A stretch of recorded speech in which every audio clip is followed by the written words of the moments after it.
In the close to 50 years that Star Wars has been around, Christ, few Jedi introduced in that time have stood in comparison to the original Luke Skywalker. And this makes sense. Being the first childhood superhero for a whole generation of kids, Luke has pulled off some amazing feats while mostly staying human enough and struggling enough to remain relatable. But there is a hierarchy to badassitude, of course, so not all of Luke's accomplishments are equal to one another. Some are just more awesome than others. Luke Skywalker has been in way more material than just the movies, and while the various writers who have taken a crack at him over the years may struggle with his character, they've given him no shortage of powerful feats and great accomplishments. So, greetings, exalted ones, I'm Ewan, this is What Culture, and here are the 10 most powerful things Luke Skywalker ever did. Number 10. Beat an assassin droid in a fistfight, Shadows of the Empire. Droids in the Star Wars universe are built for the single task they are assigned, which is why you'll never see C-3PO pick up a blaster rifle and open up on the First Order, as awesome as that would be. So, with that said, it shouldn't be possible to win a one-on-one confrontation with an assassin droid in any capacity, seeing as how they're, literally built for that sort of thing. In the official novel tie-in for the video game Shadows of the Empire, we meet Guri, a human replica/assassin droid who works for the main antagonist, Prince Xizor of the Black Suns. She acted as his muscle and main enforcer for years until she met Luke Skywalker on Coruscant. Xizor had kidnapped Leia and Luke had come to save her, which of course meant going through Guri. To make matters worse, Luke doesn't even have his lightsaber. He had to fight an elite assassin droid one-on-one and in hand-to-hand combat. But since this is classic EU Luke, who screwed up about as often as Sean Bean lived all the way to the end credits / says bastard in sharp, he takes Guri down in short order. Number 9. Beat a squad of stormtroopers without the Force, the Thrawn trilogy. Long before the sequel trilogy, back when the original 3 were still young enough that you could have them start in a new trilogy without having to worry about one of them dying in the process in between production and sending the whole thing into chaos, if you asked most Star Wars fans what the next trilogy should be based around, they would probably all reply with the Thrawn trilogy, and for good reason. They're the only EU novels that are genuinely really good, at least from the old canon. Please don't kill me. This is for many reasons, but the one I'm focusing on today is how they challenged Luke in interesting ways. In the books, you learn about creatures known as the Islamari. I like salami. Well, anyway, what they lacked in a pronounceable name, they more than made up for in the ability to raise a field around themselves that disables the ability to use the Force for anyone inside it. So it would sure suck for poor Luke if he accidentally walked into a building with hundreds of these things all over the place, all coming together to make a gigantic one of these fields, wouldn't it?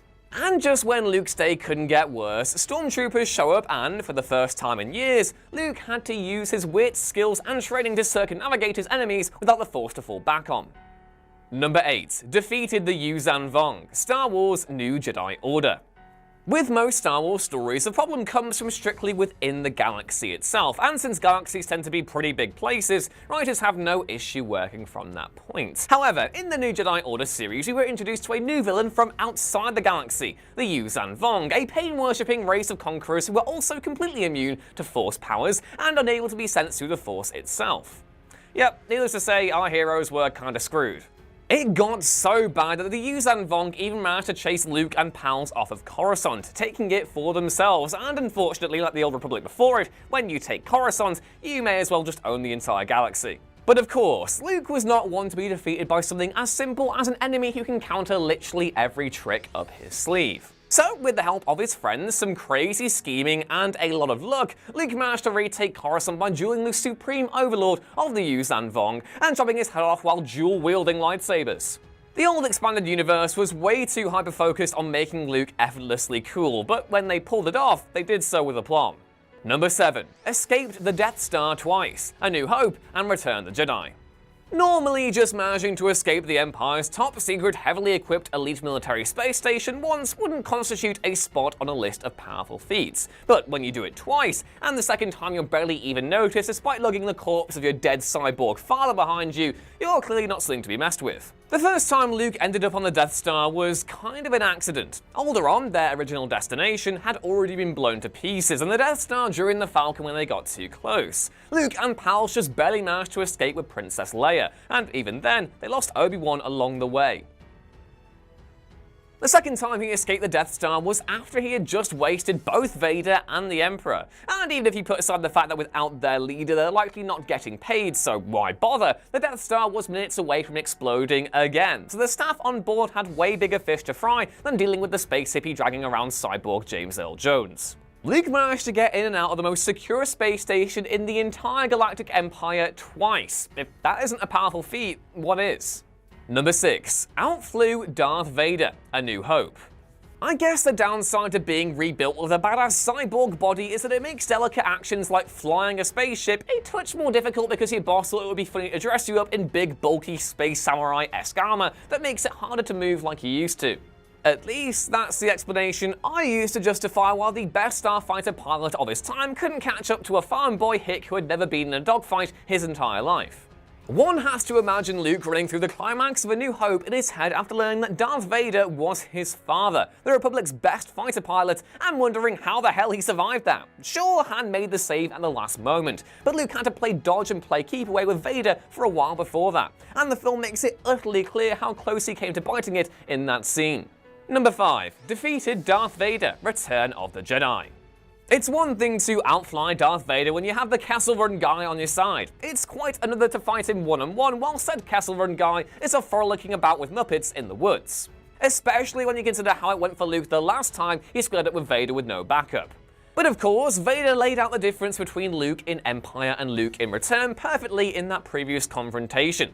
Luke wasn't a Jedi yet when they first fought. That has definitely changed. The fight is one of the absolute best in film history, a duel of two matched warriors as well as a battle for Luke's soul. Sure, Vader is a bad guy who needs to go down, but on the other hand, that's exactly what the Emperor wants him to do. Can he defeat Vader in a way that preserves his morals in the process? Fortunately, the answer is a solid yes. Sure, Luke was still no match for the Emperor, but when it came to the fight that mattered most to his narrative, Luke managed to come out on top. Number 4. Harnessed a black hole, Star Wars New Jedi Order. You would think being able to generate your own black holes would make you supreme lord of all on principle alone. After all, why would you mess with someone who could, on a whim, unleash a black hole? That's definitely what the Chazrak thought when they discovered the technology to create black holes, and immediately set about conquering planets because what else would you do with that kind of tech? One slight hitch, they didn't count on dealing with Luke Skywalker. When the Chazrak whipped out a black hole to deal with the Last Jedi Master once and for all, Luke, harnessing the Force, managed to take control of the black hole and throw it back at the Chazrak. A bit kind of, broken, but whatever, still really cool. Number 3. Defeated the Emperor himself, Dark Empire. Like I've been saying throughout this list, if the old EU had just one cardinal sin, it would be hyper-focusing on making Luke the most unstoppable badass in the entire universe. The main problem with this was that there was one glaring loose end with that thread. He never even put a scratch on the Emperor. Obviously, this must be rectified, hence Star Wars Dark Empire. Obviously, since this is a universe where clones are very much a thing, getting rid of a bad guy for good in Star Wars is kind of hard, so it should come as no surprise that the Emperor comes back, and in a younger, sexier body to boot. Hey, you thought Palpatine was a top shagger in Rise of Skywalker? Just think of all the grandchildren he fostered looking this good. Oh god, Ray Palpatine. What a load of pish. Well, anyway, we'll spare you the truly staggeringly stupid plotline of Luke turning to the dark side, except not really, don't ask, it's really dumb, because the point of all of this is that Luke finally faces off against the Emperor and proceeds to kick his ass 6 ways from Sunday. And remember, this wasn't the frail, easily thrown over a railing Palpatine who was all like, "Help me, Anakin, help!" This was a clone body built to be in its absolute physical prime, making the fact that Luke was still able to bring him down even more impressive. Number 2. Blew up the Death Star, A New Hope. Nothing is more effective at telling your enemies, "I'm gonna be a real pain in your ass," quite like taking their favorite new toy and blowing it to smithereens. What's so funny about this is that in 1977, this was as big as Star Wars got. No complicated lightsaber fights, no gigantic ultra-detailed plans or space battles, just a kid in a trench shooting a bomb down a hole. Mind you, this still results in a moon-sized space station being reduced to cosmic slag, so it's still pretty big, but for a kid back then, this must have seemed impossible to top. It wouldn't be the last time they had to blow a version of this damn space station up, but nothing will ever beat the first film. And number 1. Force Projection, The Last Jedi.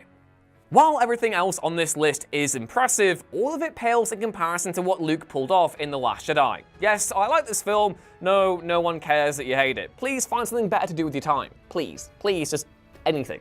Anyway, in this film, it isn't just the Force power itself that puts it at the top, though make no mistake, projecting a perfect seamless hologram of himself halfway across the galaxy that even fellow Force user Kylo Ren was convinced was real is quite the accomplishment, but what he pulled off as a result of it. The Resistance was dead, no two ways of thinking about it. No backup was coming, the galaxy had resigned themselves to living under the thumb of the First Order, and the most the Resistance could hope for was going down kicking and screaming. And then Luke showed up and humiliated Kylo Ren at his peak of power on the galactic stage, ensuring that, even though he technically won this day, he would not walk away with it remotely satisfied, thus solidifying his legend across the stars as the greatest of the Jedi to ever live, and with it the most powerful action performed by Luke Skywalker, in the second best Star Wars film. I couldn't resist. Go read Dark Empire again if you miffed. And yeah, that was our list of the 10 most powerful things Luke Skywalker ever did. Please let me know your favourite Luke moments down in the comments below, and please don't forget to like, share and subscribe, and also to head back on over to whatculture.com for more news, lists and articles like this every day. I've been Ewan, you will follow me on Twitter at EwanRuinsThings, and I'll see you next time. Bye!